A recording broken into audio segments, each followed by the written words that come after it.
السلام عليكم ورحمة الله وبركاته. ازيكم يا شباب؟ عاملين ايه؟ يا رب دايما تكونوا بخير. ان شاء الله النهاردة معانا الحلقة رقم 2 من شرح كتاب الدبليو تشيس اللي كاتب ارتر يوزوبوف. ان شاء الله النهاردة هنشرح الباب الخامس. المرة اللي فاتت الحمد لله الحلقة الأولى نزلت لشرح الباب الرابع اللي هو كان بون اند سيمبل بون اند جيمز. ان شاء الله النهارده بقى معانا الباب الخامس. الباب الخامس بيتكلم عن الدبل تشيك. ايه هي الدبل تشيك او ايه تفرق؟ الدبل تشيك تفرق ايه عن التشيك العادية؟ اول حاجه التشيك العاديه ممكن سواء انت اللي بتدي تشيك او واخد تشيك تحلها كذا طريقه. اول طريقه انك انت تاكل القطعه اللي بتدي تشيك. تاني طريقه انك انت تتحرك بالملك. تالت طريقه تحط قطعه في الطريق ما بين القطعه اللي بتدي تشيك والملك. يعني مثلا لو روك هي اللي بتدي تشيك تحط مثلا تغطي ببيدق، تغطي بفيل، تغطي ببيدق. اعتقد هتبقى صعب شويه غير لو هي بتدي تشيك من على الصف مش عمود يعني. لو بتدي تشيك من صف ممكن نغطي ببيدق، نغطي بفيل، نغطي بحصان، نغطي بوزير. طبعا برضه تغطية الوزير ديت حاجة غير معقولة بس ممكن نضطر نغطي بيها لو احنا مضطرين لحاجة زي كده يعني. انما الدبل تشيك بقى احلى حاجة فيها او الميزة المهمة فيها جدا هي ان الدبل تشيك مش هينفع انك انت تحلها غير بحركة الملك. هتقول لي يعني ايه؟ اقول لك يعني مثلا في وزير وفي المدينة تشيك. ويا شباب اهم حاجة او اهم ميزة احنا بنلعب عليها في رقعة الشطرنج او في جيم الشطرنج ان احنا نموت الملك الخصم. بنموته بمعنى ايه؟ بنموته او بتديله كش مات، بمعنى انك انت النقله الجايه ايا كان الاسود هيلعب ايه انك انت هتقدر تاكل الملك. فالدبل تشيك لو هو قدر يتخلص من تشيك منهم مثلا بتدي تشيك بفيل وبوزير في نفس الوقت. فهو مثلا قفل العمود اللي الوزير بيدي من عليه تشيك. طب ما هو كده الفيل لسه بيدي تشيك فكده الفيل هيبقى قادر ان هو ياكل الملك. فيبقى كده اكنه خسر الجيم. فاعتبروها غير قانونيه اساسا انك انت تلعب اي حاجه تانية غير انك تحرك الملك عشان الجيم يكمل يعني. فالدبل تشيك لازم فيها تحرك الملك. ميزتها ايه بقى؟ ميزتها ان هو لما يحرك الملك انك انت بتجبره يروح لمربعات معينه انت تدي دبل تشيك عشانها. سواء بقى الدبل تشيك دي دبل تشيك ميت او دبل تشيك. يعني مثلا تخيل ان لو الاتنين اللي يعني لو فيلك وزيرك الاتنين بيدوا تشيك والاتنين مهددين وهي مات تحتسب مات عادي. ليه؟ ما هو لو كان قطعة منهم القطعة التانية لسه مديها تشيك فيبقى هو بيكسب برضه. طب لو كان الوزير بيكسب، طب كان الفيل برضه قصدي بيخسر معلش. كان الوزير بيخسر، كان الفيل برضه بيخسر. ففي كلتا الحالتين القطعتين مهددين والقطعتين بيدوا تشيك والملك مش قادر يتحرك في حتة تانية فخلاص كده يبقى انت كسبت الجيم. تخيل انك انت القطعتين بتاعتك متعددين والاتنين بيدوا تشيك بس عشان هما الاتنين بيدوا تشيك في نفس الوقت على نفس المربع اللي الكينج واقف عليه والكينج ما عندوش اي حركات تانية فانت كده تبقى كسبت الجيم. والكاتب برضو قال جملة جميلة بيوضح فيها الدبل تشيك. قال لك الدبل تشيك من علامات الخطورة الشديدة في الشطرنج، ولكن مش بشرط ان هي تكون علامة فوز. هتقولي يعني ايه؟ هقول لك يعني مثلا تشيك ميت دي علامة فوز خلاص. الستيل ميت علامة تعادل. لكن الدبل تشيك مثلا المربعات المفتاحية اللي كنا بنشرحها المرة اللي فاتت في سيمبل بون اند جيمز، المربعات المفتاحية علامة فوز للجيم. انما الدبل تشيك هي علامة خطورة شديدة جدا في بالنسبة مثلا لو انت ابيض بتدي دبل تشيك فتبقى علامة خطورة شديدة جدا على الملك الاسود. انما مش بمعنى كده ان هي تبقى علامة فوز. يعني ممكن انت تدي دبل تشيك وفرحان انك انت نفذت دبل تشيك ومع ذلك تتحرك بالملك خلاص بقى محمي من استقلال قطعه وقطعك انت اللي هي بقت مهددة. وانت تلاقي فجأة تكتشف ان دورك هو اللي بقى وحش مع انك تبقى متخيل انك انت تدي دبل تشيك يبقى خلاص كده الموضوع بسيط وانك انت كسبت. لا، مش دايما، مش على طول الدبل تشيك بتوصلك لمكسب سريع. طيب مين بقى اللي يتذكر كده اللي شاف الشابتر اللي فات يتذكر معايا كده الدبل تشيك ان هي علامة خطورة شديدة تشبه ايه من الحاجات اللي شرحناها المرة اللي فاتت؟ صح، اللي قال المربعات الحرجة ممتاز جدا. المربعات الحرجة لما شرحناها في السيمبل بون اند جيمز قلنا المربعات الحرجة دليل او علامة تأكيد ان الملك الاسود او الملك الخصم او ايا كان لون الملك ابيض او اسود بس واقف في المربعات الحرجة ان هو ياكل البيت. يبقى المربعات الحرجة دليل قاطع ان الملك بقى يقدر ياكل البيت. هل هي بقى دليل قاطع ان هو يكسب الجيم؟ لا. احنا شرحنا المرة اللي فاتت الغاز الملك فيها كان في المربعات الحرجة ودخل ان هو ياكل البيدق وبالفعل استطاع ان هو ياكل البيدق. وبعدين بعد ما كان البيدق بدأنا نحسب بقى طب وبالنسبة للمربعات المفتاحية فبعد ما كان البيدق اكتشف ان هو مش واقف في المربعات المفتاحية والملك الخصم فضل يضايق عليه ان هو يقدر يخش في المربعات المفتاحية لغاية ما الجيم خلص تعادل. يعني اظن ديت مقدمة كافية ووافية للشرح بسيط بسيط كان هو ان شاء الله يوصل لكم يعني للدبل تشيك. الكاتب بدأ الشابتر بتاعه بجيمين انتهوا في نقلات سريعة جدا بسبب أهم ميزة إن احنا نشرحها المرة دي اللي هي الدبل تشيك. نبدأ أول جيم معانا، انتهى برضو في نهاية سريعة وفي عدد نقلات قليل بسبب الدبل تشيك. الجيم بدأ ب E4، رد عليه E5، افتح عادي E4 E5، لسه ولا الأبيض حدد هو هيلعب ايه ولا الأسود حدد هو هيلعب ايه. كمل الأبيض بإن هو هيلاعب حاجة اسمها كينجز جامبت. يعني ايه كينجز جامبت؟ كينجز جامبت إنك أنت تلعب E4 زي ما هو لاعب، يرد عليك E5 تلعب F4. هتقولي طب هو ليه سموه جامبت؟ أقول لك أولا جامبت بسيطة جدا، إن هو ضحى ببيدق، يعني ده خلاص كده بقى بيدق متضحى، بغض النظر بقى إنك أنت مثلا ممكن تلعب حاجة زي كده، تلعب نايت وتستعيده، تاخد انتشار للقطع، بس هو الجامبت عموما بإنك أنت تكون مضحي حاجة، تكون مضحي قطعة، مضحي بيدق، بيسموه جامبت. وكينجز عشان هو في جناح الملك، يعني إحنا لو جينا السن الرابعة كده فهتلاقي إن الأربع مربعات دولت كده على بعضهم ده جناح الملك، بالنسبة بقى للأربعة دولت ده جناح الوزير. فالجامبت حصل من أنهي ناحية؟ حصل الاف 4 اللي هو في جناح الملك، فسموها كينجز جامبت. كينجز جامبت أكتر رد مشهور عليه واللي هو بيست موف يعني، وفي الداتابيز برضو أكتر حاجة بتتلعب اللي هو البدا بيتاكل عادي، وبعدين بيكمل بقى بانتشار القطع. انت ممكن تلعب حاجة زي كده، وممكن تلعب حاجة زي كده، ممكن تبدأ تلعب حاجة زي كده، حاجة زي كده، كل ديت نقلات موجودة يعني وصح ما فيهاش مشكلة. بتتفاوت بقى على حسب طريقة لعبك، على حسب الأفكار اللي أنت مجهز تلعبها. من الماتش نايت اف 3 عادي بيكسب انتشار من القطع، ضحى ببدأ بس كسب انتشار للقطع بتاعته، وبدأ هو يزود بقى في الضغط على الوسط. برضو احنا ضحينا ببدأ الاف 4، يعتبر بدأ متطرف شوية بالنسبة للبادئ الوسط. يعني انت دلوقتي انت لحد بدأ في الوسط، دول الأربع مربعات بتوع الوسط انت البدأ بتاعك موجود فيهم ومسيطر كمان على المربع ده والمربع ده، والحصان مسك المربع ده والمربع ده، وهتلعب حاجة مثلا زي دي 4 دلوقتي وتسيطر على الوسط أكتر، فكسبت انتشار قطع وسيطرة على الوسط. يعني ده مش موضوعنا، ان مش هحاول برضو ان انا اتوسع اوي في الافتتاحيات، ممكن نبقى نشرح الافتتاحيات لوحدها في فيديوهات اخرى يعني ان شاء الله. هنخش على طول على الدبل تشيك.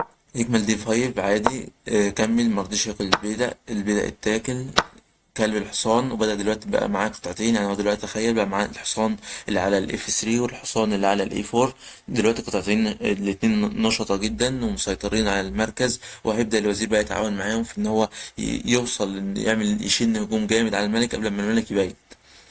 هنا الأسود حس بالهجوم فقال لك إن أول حاجة أنتشر بقطعة رابط الحصان، والنقلة الجاية خلاص هكسر الحصان دوت وأبدأ أضعف من قطعة شوية، مثلا ياكل بالبيضة أطلع بالحصان التاني، ياكل أكسر، لو ادى كش بالوزير أرجع بالوزير بتاعي تاني، وخلاص بدأت أكسر معظم القطع ومعايا بيضة، وأحاول أحافظ على البيضة ده وأكسب بيه. هنا الأبيض يلعب نقلة بقى خبيثة جدا، يعني على الرغم من اللعيبة اللي كانوا بيلعبوا الجيم ده لعيبة برضو كبار في الشطرنج يعني، بس نقلة الأبيض كانت خبيثة قوي. هي كوين اي 2. تقول لي طب يا كابتن ايه إيه الخبيث في النقلة؟ ده نقلة بسيطة جدا وساعدت على أفكار الأسود إن هو يبدأ يكسر في القطع ويحافظ على البدع الزيادة اللي معاه ويكسب. هقول لك ما ده فعلا اللي الأسود حسبه. الأسود قال لك طب هو كده عمل إيه؟ أنا كده ما استفدتش حاجة. أنا هاكل بيشوب تكس اف 3 اللي هو البيشوب، أكل النايت اللي على اف 3. يتفاجأ بقى بإيه؟ بنقلة بتبرز معنى الدبل تشيك، في يعني أبهى حالاته دبل تشيك ميت بنايت. ها جبتها؟ حاول تفكر فيها كده 10 ثواني. اعتبر انك وقفت الفيديو وفكرت النقلة هي نايت اف 6. قلت له نايت اف 6 دي استفادت ايه؟ استفادت ان الدبل تشيك معمول بالوزير ومعمول بالنايت، والملك ده العمود ده كله التشيك بتاعته واخدان الوزير، فمش هيقدر يتحرك، ما عندوش اي منفذ تاني غير من المربع ده اللي هو مربع دي 7. يتفاجأ بقى ان النايت اللي ادى كش من على الاف 6 ماسك برضه مربع الاف 7، وكده بقى تشيك مين. ففي اللقطة دي هو ساب لك بيدق وساب لك القطعة اللي انت اكلتها وساب كل حاجة، وقال لك احنا ولا بنلعب على قطع ولا بنلعب على بيادق. يعني أنا مش هطلع اقول للحكم ده انا معايا حصان زيادة يلا كسبني بقى انا خلاص كسبت انا خدت منه حصان زيادة، لا. انا هطلع اقول للحكم انا كان معايا حصان واحد وهو معاه كل القطع واديته جيش مات بالحصان وكسبت، يقول لي خلاص انت اللي كسبت الجيم. فاللي يقدر يموت الملك الاخر او بمعنى اصح يجبر الملك انه في النقله الجايه خلاص هيتاكل. يعني انت مثلا لو فكرت هنا مثلا تاكل وزير، هو ده مش ممكن عشان خلاص الانجن شايف ان الموقف مات، في نفس اعملها لك بالاسهم. كلت الوزير طب ما خلاص الحصان هياكل الملك، طيب كلت الحصان طب ما الوزير هياكل الملك، جربت تتحرك هتلاقي الملك بيتاكل، جربت تتحرك هتلاقي الملك برضه بيتاكل بالوزير. ففي كل الحالات خلاص خسارة، الملك بيتاكل في كل حتة، فيبقى ده دبل تشيك ميت. نخش على اللغز اللي بعده. اللغز اللي بعد دوت هو الصراحة مش موجود في الكتاب، بس أنا حبيت أحطه، بيتكرر قدامي كتير وفي الكاروكان بالذات، يعني هو أساسه الكاروكان زائد حاجة توضيحية ليه توضح الأفكار، عشان هو جايب جيمين بس انتهوا بسرعة كده من نقلات دبل شيك. قلت الكاروكان برضه بيتلعب كتير، يمكن حد فيكم يكون بيلعب اللاين دوت ويستفيد منه يعني. يبدأ الماتش عادي بالاي 4 برضه، بس المرة دي بقى بدل ما يرد على اي 5 ويلعب له حاجة زي الاف 4 كينجز جامبيت، لا بيرد عليه بالسي 6 اللي هو الكاروكان. الابيض برضه بيلعب نقلة على طول مشهورة، يعتبر الاولى على الداتابيز والبيست موف على الانجن، دي 4 يرد عليه دي 5، يلعب برضه نايت سي 3 من اكتر النقلات المشهورة في التفريعات ديت، بحيث انك انت تاكل البيضة، يعني دي من اكتر الحاجات المشهورة، تاكل البيضة ياكل بالنايت، تطلع ياكل النايت، وبعد كده نبدأ نلعب من اول الناحية دي يعني. وبالفعل الاسود رد عليه دي تكس اي 4، رد عليه نايت تكس اي 4، طلع الاسود بقى بدل ما يطلع بالنايت سي 6 لا، قال لك انا عندي مشكله كبيره، او مش كبيره يعني، لعيبه الكاروكان اكيد عارفه الموقف ديت والمشاكل اللي مش هتقابلهم كتير يعني، بس في مشكله فعليه لما اطلع بالنايت سي 3. ايه المشكله؟ قال لك المشكله ان هو بياكل، فانا غصب عني باكل يا اما بالبدء دوت يا اما بالبدء ده. ده ليه تفريعاته وافكاره، ده ليه تفريعاته وافكاره، ان شاء الله نبقى نشرحها برضه في فيديو لوحده. فلما ياكل النايت وهو ياكل مثلا ببدء الايه، بقى في هنا مشكله. ايه المشكله؟ اقول لك انا ايه المشكله. دولت اربع بيادق في جناح الوزير على ثلاث بيادق، دولت يعملوا بدء سالك. طب ما تقولي على جناح الملك الاسود معاه اربع بيادق والابيض معاه ثلاث بيادق بس، فدولت برضه يعملوا بدء سالك. اقول لك لا، في اختلاف كبير قوي في فعاليه البيادق، او مكان البيادق يعني، جودة البيادق. أيوه جودة البيادق، إن هنا أربع بيادق من ضمنهم إيه بدائين راكبين فوق بعض، إنما دول تلات بيادق. فباللعب الصح، ودي برضو فكرة ان شاء الله اشرحها برضو في فيديو لوحدها، باللعب الصح التلات بيادق دول يقدروا يوقفوا الاربع بيادق دول، وباللعب الصح برضو الاربع بيادق دول يقدروا يوقفوا التلات بيادق دول. يعني على ما اتذكر كان كابتن احمد الخطيب بيلعب ماتش قبل كده في بطولة مهمة برضو في الاردن، وصل بيه الموقف لينا. يعني تخيل احنا لسه ملعبناش غير كام اربع نقلات بس، وصل بيه الموقف كده قالك انا كسبت. طب يا كابتن احمد الخطيب، طب استهدى بالله، بس برضو اللي بيلعب معاك ده قوي شويه. قال لك لا انا خلاص كسبت. سالناه سؤال مهم، كسبت ازاي يا كابتن احمد؟ قال لك كسبت لسبب واحد بس، ان انا هلعب على تكسير كل القطعه دي، الروكين، وهنا برضو كل القطع تتكسر مع بعض. طب قلنا له يا كابتن ما كل القطع اتكسرت مع بعض يبقى كده الموقف تعادل. قال لك لا، ما انا كواحد متمرس في اللعبة وواحد محترف في اللعبة وفاهم افكار الموقف، انا شايف ان لو رحنا نهاية بيادق وملوك، فالملك بتاعي يقدر يجي يدعم الاربع بيادق دول وانتج منهم بدء سالك واكسب، انما هو الملك بتاعه لو جه يدعم الاربع بيادق دول باللعب الصح اقدر اوقفهم وهو ما يكسبش. وفعلا يعني الحمد لله كابتن احمد الخطيب قدر يوصل لحاجة زي كده وكسب الماتش في الاخر بان هو عمل بدء السالك. فاللاعب الاسود، معلش انا طولت شويه في الحكايه في الافتتاح دي، بس حبيت برضه اقول الفكره دي. اللاعب الاسود بقى متفاديا لنقله زي دي، لعب نقله برضو حلوه، قالك انا العب نايت دي 7. معلش، نايت دي 7. ايه فكره نايت دي 7 دي؟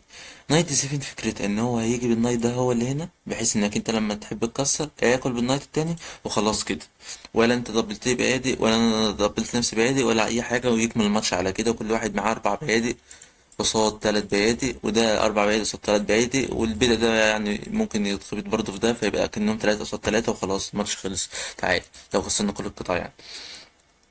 هنا الأبيض ساعات بيلعب نقلة خبيثة أوي برضه، هي كوين اي 2. كوين اي 2 هنا بقى الداتابيز ذاكرة إن حوالي مثلا مش فاكر الرقم بالظبط، بس حوالي 55,000 مرة اتلعبت نايت الدي للإف 6، وحوالي 2000 مرة اتلعب نايت الجي للإف 6. فنايت الجي لما يتلعب الاف 6 دي بقى اللي كارثه. ليه كارثه؟ اقول لك دبل تشيك. تلفين دبل تشيك. قال لك ما البيدق ده ما يقدرش ياكله، هي مش دبل تشيك صريحه، بس البيدق اللي مربوط مع الكينج والحصان مدي كش، دي الافكار المهمه برضو، انك انت البيدق حتى لو مربوط مع الكينج تدي كش بالحصان فخلاص ده تشيك ميت، لو الملك ما قدرش يتحرك في موقف زي ده. بس ده الجيم اللي انا كنت جايبه يعني من عندي زياده عن الكتاب، حبيت اشرحه لكم. نكمل في تمرينات الكتاب. كمل بقى ارتر يوسبوف بالمثال الثالث من جيم حقيقي برضو، يكمل بيه اي 4. هنا بقى احنا شفنا مرة اي 5 وتلعب عليها كينجز جامبت، وشفنا مرة سي 6 والكاروكان وتلعب عليها دي 4. هنشوف النهاردة بقى او في اللغز ده يعني، او في الجيم ده والافكار دي، الافتتاح الفرنسي اللي هو بيبدأ بالاي 6. اي 6 يكمل عليها دي فور عادي. برضو حاجة شبيهة بالكاروكان، برضو الكاروكان اللي بيكمل بسي ستة بنكمل عليه بدي فور، برضو كمل عليها برضو اللاعب الأسود بنفس الأفكار دي فور، يجمع عليها نايت أكنك بتلعب كاروكان بالظبط. كمل كمل. أنا هجيب بقى الدبل تشيك على طول عشان ما الوقت ما يسرحش مني. هنا برضو لعب حاجة دي بلندر، برضو دي حاجة عاملة زي الإليان جامبت، على الرغم ان الماتش ده سنة كام، سنة 1950، بس برضو كانت أفكار التضحيات دي شاغلة الناس كلها، بالذات واحد زي ميخائيل تال أكيد انتوا كلكم عارفينه يعني. فالتضحية دي شبه تضحية الإليان جامبت اللي بتحصل برضو في افتتاح الكاروكان. كل فكرتها إن الملك ما يبيتش وإن كلت بدأ الإف 7 وأضعفت جناح الملك، وإن بدأ الإي بقى إذا ضعيف ممكن الضغط عليه. فكل طبعا النقلة ديت ما يقدرش انك انت تطلع بالملك، عشان ببساطة جدا هتديله كش، هيغطي مثلا بالحصان كش كمان. لو دخل جوه بياخد دبل تشيك ميت، ولو طلع بره برضه بعد شوية نقلات ماتات. حتى لو مش ماتت استعدت قطعتك والملك بقى في الشارع وبقى هو خسران بيدق. يعني ابسط حاجة ان هو لو جه هنا اعتقد دي كش مات، فعلا كش مات، مفيش اي حاجة بتغطي. فالكينج او اللاعب الاسود يعني بالذات لعب النقلة فعلا الصحيحة، وهي كينج جي 8 بس دخل جوه بالكينج. الابيض قال لك بس انا خلاص انا خسران قطعه بيضاء، الم لي كمان بيضاء وبتنبع على الوزير. فهنا الوزير بالنسبه للاعب الابيض لعب نقله غلط ولعب كوين اي 8. فالابيض قال لك ده أنا يا سعد يا هنايا انا خدت 3 بيادق ورايح اخد فرق، يعني 3 بيادق وقطعتين في رخ، فده حاجه كويسه جدا يعني.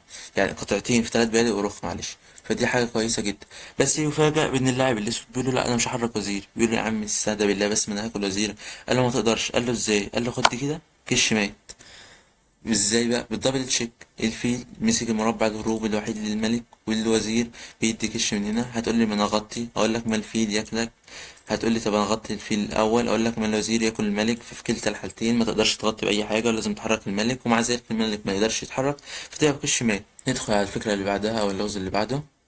دي فكره جميله جدا برضو للدبل تشيك. فكرة بقى بتعمل ايه؟ يعني انا يا شباب بصراحة واحد مقتنع بفكرة ان التاكتكس تصنع ولا توجد. هتقولي يعني ايه؟ هقول لك يعني تاكتكس انت لازم تكون عارف افكارها وشايفها من بداية الجيم وتقدر توصل لها بسهولة، تكون انت اللي بتبني للتكتيك. هتقولي ازاي؟ يقول لك يعني مثلا واحد زي اليوتيوبر الشهير عبد الله السليمي، طبعا انتوا اكيد كلكم عارفين ان هو مشهور قد ايه بالبريليانات اللي هو بيجيبها والنقلات الجميله والابداعيه اللي على طول تحس له بريليانت، وافكاره الهجوميه والتكتيكيه الرائعه. هقول لك هو مش دافع فلوس زياده لشركه كوم، ولا دافع ملايين مثلا الفلوس، اكيد مش توصل ملايين يعني، بس مش دافع فلوس مثلا لشيزس دوت كوم، او اللي دافع لمدرب متخصص في تاكتكس بس قاعد ليل نهار بيعلمه تاكتكس. اقول لك لا، ببساطه كابتن عبد الله السليمي بيلعب حاجات اسمها ايه، المواقف غير متوازنه. معظم لعبه جنب تات، معظم لعبه هجوم وهجوم شرس. فالحاجات دي على طول بيتخلق او بلاش كلمه يتخلق، بيصنع منها تاكتكس. المواقف الهجومية والمواقف الغير متوازنة على طول بتطلع منها تاكتكس. هو ميزته العالية جدا بقى في ايه؟ في ان عينه تلقط التاكتكس ده بسرعة. يعني ميزة كابتن عبد الله السليمي ان عينه على طول بتلقط التاكتكس ده. لكن كفكرة تاكتكس او فكرة نقلات بريليانت على طول بتجيله على الموقع ان هو عنده نقلة بريليانت، فكرته ان هو بيصنع التاكتكس. فصناعة التاكتكس هنا مهمة جدا يا شباب، في ان هو ينزل يضحي بالكوين بتاعته دي 8. طيب ايه فكرة تضحية الكوين دي 8؟ اولا دي تشيك ميت، فخلاص كده انا كسبت. اقول لك لا ركز بس دي مش تشيك ميت. هتقول لي ليه؟ ما هو خلاص الملك ما يقدرش يتحرك في اي مربع. اقول لك لا، ما هو يقدر ياكل الكوين. يفاجأ بقى اللاعب الاسود بالنقلة اللي جاية دي، بيشوب جي 5 تشيك ميت.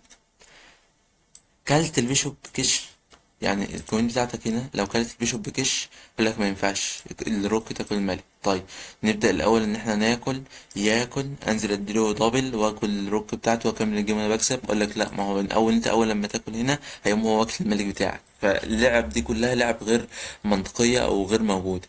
فالنقلة الوحيدة للملك هنا إن هو يتحرك على المربع الوحيد كينج اي 8، وبعدين نكمل عليها بروك وخلاص كده تشيك ميت. يعني الفيل ما كانش محمي، والرخ محمية بس ممكن نضحي فيها الوزير واخد رخين في وزير بان انا انزل بين النايت واديله فورك واخد الرخ. بس عشان فكرة الدبل تشيك قدرت اوصل لحاجة اسمها شبكة ماتات وادي كش مات للملك الاسود واكسب الجيم. تمام. ارجو ان الفكرة تكون وصلتكم، وان شاء الله نحاول برضه نشرح بشكل مبسط خالص للمستويات القليلة. ندخل على الجيم اللي بعده. اه ده بقى جيم روعة جدا برضه. هو كاتب بيشرح كل افكار او معظم اشكال وافكار الدبل تشيك، فما فيش فكره معينه للدبل تشيك او شكل معين. هو بيقولك انك لازم تسعى انك تفكر في حاجه زي كده او هتلاقيها وصلت معاك. اولا هسيبك حوالي 10 ثواني في اللغز ده، تقدر تقول لي ايه النقله الميست موف او البريليانت موف هنا. هعتبر انك فكرت ورجعت. النقله البريليانت موف روك تكس جي اي 7. تقول لي بريليانت موف ازاي بس؟ ده ممكن اكلها عادي، وهو لما اكل وابقى كسبت الروك. لك لا. اولا انت اول لما تاكل الروك انا هاكل الفيل. تحاول مثلا تطلع تحمي الروك ولا حاجة، تلاقي نفسك لبست الكيش الشمال بسبب ان الروك مربوطة مع الكينج، يبقى متقدرش تتحرك. طيب هنا الماتش كمل بايه؟ الماتش ده كان ما بين لاعبين كبار برضه، برضه مش عارف 1800 وحاجة او 1900 وحاجة. الماتش كمل بان هو كان الوزير بتاعه بيشوب تيك سي 2. طمع في الوزير وقال لك يوريني بقى هو هيكسبني ازاي. هنا بقى في اونلي موف انت لازم تجيبها. ايه الاونلي موف؟ روك جي 6. اشمعنى اونلي موف؟ اقول لك. لو انت لعبت روك جي 5 هينزل خلاص غطى التشيك، هتاكل الفيل بتاعه. هينزل مثلا بالنايت، هات الفيل بتاعك ضربة الروك وخلاص الجيم بدأ يقول شوية للتعادل او مفيش افكار واضحة اوي. انما فكرة روك جي 6 ان هو لو غطى بالروك تاكلها وبكش ياكل تاكل. هيطمع مثلا ان هو يقولك مسيبش الفيل ببلاش، تكتشف انك انت هنا معاك فرق. معاك رخين قصاد رخ وحصان، وكمان هو معاه 4 بيادق وانت معاك 4 بيادق على الجناح ده وبيدق 5 وانت معاك 6 بيادق، فانت معاك بيدق زيادة وفرق كمان، فبرضه تكسب الجيم. فهو هنا الجيم مكملش بالطريقة ديت، والجيم كمل بالطريقة ان هو لعب كينج اتش 7. هنكمل احنا وناكل البيشوب على سي 2 بفكرة ايه؟ فكرة كشافات. هو هنا الجيم اللعيبة لعبة الجيم دوت لعبة نايت سي 4. طبعا نايت سي 4 ديت عايزة تكسر حاجة زي الفيل دوت، هو ما كان شايف ان في تهديد معين. هو الانجن اقترح حاجة بسيطة جدا، هو اقترح انك تلعب روك في اي حتة على عمود الجي، يضطر يضحي بالروك بتاعته تاكلها وخلاص كده كش مات الملك، ما يقدرش يتحرك في اي حتة، كل المربعات ممسوكة ومفيش حاجة تقدر تغطي الكش بتاع الفيل. بس هو هنا الكاتب حب برضه يوريك ابداع وجمال الدبل تشيك في ابهى صوره. ولعب ايه؟ لعب روك جي 7 كش محمية، وكمان متقدرش تاكلها علشان كش بالفيل وكش بالروك دخل جوه. رحنا لاعبين روك جي 7 كش، روك اتش 7 كش، كش بالفيل وكش بالروك المحمية. لاعب كينج جي 8 اونلي موف، لبس كش مات في واحد. يعني بصراحة 3 نقلات دبل تشيك روعة، ولا مرة تقدر تلمس أي واحد من الفيلين أو أي أو الروك وهي بتدي كش. فعلا لوحة إبداعية للدبل تشيك. نخش على اللغز اللي بعده. اللغز ده بقى من الألغاز الجميلة جدا، يعني بصراحة لو قدرت تفهم كل أفكاره وإنك أنت تلعبها من غير ما أقولك الأفكار بتاعتها تبقى أنت رائع. هسيبك برضو حوالي 10 ثواني تفكر. هعتبر إنك وقفت الفيديو ورجعت. النقلة هي كوين اتش 7. هتقولي تضحية وزير؟ طب يا عم أنا مثلا خفت من تضحية الوزير ديت ومكلتش، اتحركت بالكينج أقولك الشمال، فغصب عنك لازم تاكل الوزير سواء خفت من التضحية أو شفت إن هي غلط. يكمل الماتش بدبل تشيك بنايت اف 6. نايت اف 6 طبعا انت لو كملت بحاجة زي كده باكل بدأ بكش تاكل بالروك، ألعب روك بكش تغطي بالفيل أكله، آسف، آكل تغطي بحماية الحصان وبحماية الفيل كش مات. فطبعا انك ترجع برضو شيء غير شيء مستبعد، فلازم تكمل برضو في انك تاكل الفيل. كلت الفيل برضو ألعب روك اتش 6 كش، جيت بالكينج. بص بقى ركز معايا، انا هلعب هنا كش. بص بقى، جه هنا شيك ميت، الحصان ماسك المربعين دولت والرخ بتديها كش، والرخ محمية بالفيل، حاجة شبه الانستازيا ميت كده اللي عاملين عنها فيديو في الشابتر الأول واللي هينزل إن شاء الله خلال يومين. وطيب لو اتحرك في مكان تاني، اتحرك في مكان زي مثلا اتش 4 كش، البادي دي ماسكة كل المربعات دي اللي قدامها دي كلها، والرك مديها كش في حماية الحصان والمربع ده محمي بالحصان. طيب نفكر في آخر مربعين. المربع ده اديله كش وبرضه كش مات، الفيل ماسك الرخ في حماية الحصان، مفيش مربعات الفيل ماسكها، هنا في بيضة وهنا الرخ مديها كش وهنا البيادق ماسكة المربعات دي. طيب يبقى كده احنا جربنا كل المربعات ولقينا ان الملك بياخد كش مات. قلت له استنى بس يا كابتن ما تكروتنيش، في نقله احنا ما جربناش. اقول لك ايه يا ابني؟ قلت له ناكل الحصان، الحصان دلوقتي مبقاش دبل تشيك، انا في الاول مش قادر اكل الحصان بحاجه عشان كان دبل تشيك. اقول لك برضه تلبس نفس المال. روك جي 6 كشمات، يعني فعلا لوحه ابداعيه من الدبل تشيك. ندخل على اللغز اللي بعده. اللغز ده لو جينا بصينا للقطع هنلاقي إن الأسود معاه وزير وحصان، يعني قطعتين خفاف وزير. الأبيض معاه قطعة خفيفة وروكين، يعني اعتبرنا مثلا إن الروك ديت قصاد القطعتين دولت، ووزير قصاد روك وفيه مثلا. كمان الأبيض معاه بدأ زيادة، فالموقف ممكن يقول للتعادل شوية، أو الأبيض يعافر شوية في إن هو يدافع قصاد الوزير دوت، والموقف في الآخر ينتهي تعادل. إنما هنا الأسود بقى لعب نقلة جميلة، قالك نايت جي 4. قلت لي ان الاداء كانت تمام، ممكن ياكل مثلا، ياكل بالبيدق، انزل اضغط على الفيل وابدا ادي في الشات، يمكن اوصل لتعادل ولا حاجه. اقول لك لا، ما هو للاسف مش هياكل الفيل. انت اول لما تاكل تكتشف انك سبت الرخ دي ببلاش، فهو يقول لك الرخ احسن من ان ناخد قطعه، وخد قطعه رخ كامله صافي، وانت اللي مضطر ترجع بقطعتك مثلا، حاجه زي كده، وهو يرجع تاني طالب الرخ، والماتش يكمل كده، وهو اللي بقى بيكسب مكسب صريح. فالاسود استذكى شوية وقال لك خلاص انا مش هاكل الحصان. اكتشف ان هو لو جه هنا في نقلات، يعني لو جه هنا الانجن بيقترح نقلات زي دي، ويغطي الكش وتنزل، ويغطي تاني وتطلع تديله كش تاني وينزل، ونقلات زي دي بقى الانجن بيقترح حاجات كتير زي كده. بس ده مش موضوعنا، برضو موضوعنا النقلات اللي كملت في الجيم. اسف. هو لعب نايت كينج جي 3. الاسود هنا اكل البيض، قال لك الحصان بتاعي واقف في مكان كويس، واكلت البيضة، او لو كل الحصان بتاعي اكل بالفيل، مع ان الفيل مربوط دلوقتي بس في المستقبل يعني. الاسود الابيض هنا بقى لعب نقله بلندر، وهي روك اي 2. ليه النقله ديت بلندر، او ليه الابيض لعبها اساسا؟ الابيض لعبها بفكره بسيطه جدا، بفكره ان الكوين تتحرك في اي حته، اكل البيشوب وخلاص. انا دلوقتي خدت بيشوب زياده، وعافر بقى في ان انا اوصل لتعادل قصاد، برضو ما هو دلوقتي بقى قطعه خفيفه قصاد قطعه خفيفه، ووزير قصاد رخين. نشوف بقى مين اللي يكسب، مين اللي يقدر ياخد رخ زياده، مين اللي يقدر مثلا ياخد وزير في رخ واحده ويكسب. بس هنا الابيض الاسود للاسف فاجئه بنقله، وهي، هسيبك 10 ثواني تفكر في النقله. برافو، ويعني عاش جدا للي قال كوين اف 4. كوين اف 4 ازاي؟ ده كوين ببلاش.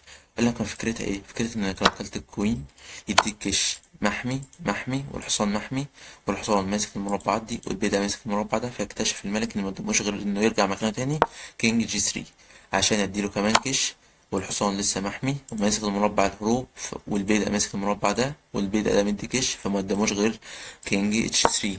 وهنا تكمل اللوحة الفنية بنايت اف 2 تشيك ميت بدبل تشيك.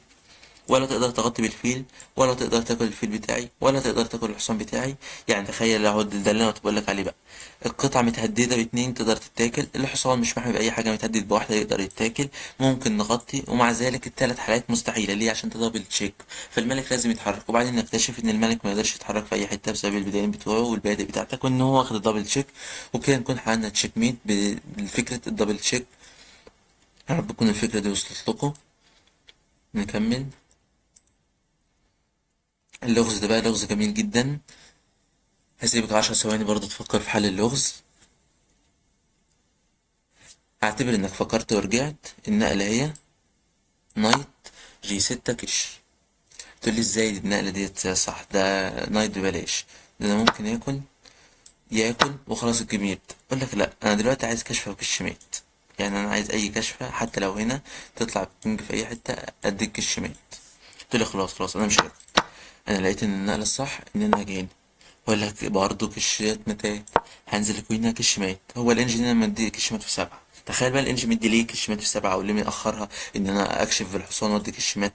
قال لك ليه مأخرها عشان الكش تطلع يديك كش تاكل، يديك كش تاكل، وبعد كده يبدأ مثلا يتحرك بأي حاجة، يتحرك بالرخ بتاعته ولا حاجة، انت تكشف دبل تشيك، يخش جوه كش مات برضه. دي التأخيرة بتاعت الانجن، او هو شافها مات في 7 بسبب النقلة دي، انك هتروح تضحي بوزيرك وفيلك في الاخر بتخسر برضه. فالاسود هنا خدها من قصرها وقال لك ده انا كده كده خسران، طب ما اجرب. كل النايت فعلا، الابيض كلب البيضة عايز كشفات. الكينج دخل جوه، قال له خلاص انت تعالى انت كل هنا، وانا اخش اكل حاجه زي كده. ومع ذلك برضو حاجه زي كده خساره برضو الاسود، عشان في كوين هنا، وفي برضو مات في 6 او 7 بسبب برضو مجموعه تضحيات في بالوزير والفيل ده اللي بيأخر الماتات. بس الاسود هنا لعب نقله، وان هو تاخر بالكينج بتاعه. الابيض هنا لعب نقله بريليانت، بيشوب جي 7.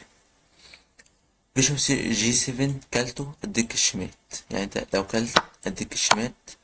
طيب ما كلتش واتحركت بالرخ اديك الشمات. طيب ما عملتش اي حاجه من الحاجات ديت وجيت تديك الشات، هتلاقي نفسك برضو مضطر تكمل يعني هنا مفيش كمان كش ممسوك، مفيش كش ممسوك، مفيش اي حاجه، فتلاقي نفسك برضو تضحي بنفس القطع اللي ضحيت بيها، وتكتشف انك برضو دلوقتي كلت كش مات. اتحركت بالرخ، اتحركت بالرخ، كش مات برضو. دي لوحة فنية برضه مرسومة بإبداع وبدقة شديدة جدا، ولازم تحسب برضه حاجات زي كده. يعني هو اللعب النقلة دي ما لعبهاش اعتباطا كده، أو لعبها وقال يلا بقى أجرب حظي. لا، اللعب نقلة زي نقلة نايت جي 6 لعبها لأسباب كتير، إن مفيش حاجة تقدر تتكش الملك دلوقتي، وإن الكش دي غير مجزية أو غير ما تنفعش دلوقتي، عشان المكان زي مكان الاف 4 ومكان زي السي 4 ممسوكين، ومتقدرش تكمل مجموعة كشات. تمام، ندخل على اللغز اللي بعده. اللغز ده بقى جميل جدا، فكرته عاملة زي فكرة انهي لغز ثانية واحدة، عاملة زي فكرة اللغز ده بالظبط. ازاي بقى؟ هتقولي شبيه اليد دلوقتي كش، ومثلا ياكل اجب الرخ يخش جوه، تكتشف ان ملهاش اي لازمة، ان هو مفيش تشيك ميت هنا، وان هنا برضه ممكن يطلع ومفيش اي كشات متات. اما الفكرة ايه؟ الفكرة انك تبدأ الاول بحاجة زي كده. الجيم اللي الكاتب جايبهولنا كمل بان هو الوزير كل النايت، رجعنا غطينا الكش بالفيل. هنا بقى للأسف الأسود طمع في كمان قطعة، ليكتشف ان النقلة اللي يلا بقى الجدع اللي يقدر يقولها، اللي لسه شارحنا اللغز اللي فات، او مش اللي فات على طول يعني، بس لغز من الالغاز اللي احنا شرحناها. هسيبك 5 ثواني تفكر. عاش جدا للي قال كوين دي ات كش. دلوقتي دي كشمات، بس الحاجة الوحيدة اللي مش مخليها كشمات ان الوزير ان الوزير غير محمي، فالملك كل. ادينا له كش المرة اللي فاتت لو انت فاكر، ادينا كش من المربع ده واضطر ان هو يخش جوه، وادينا له كش مات.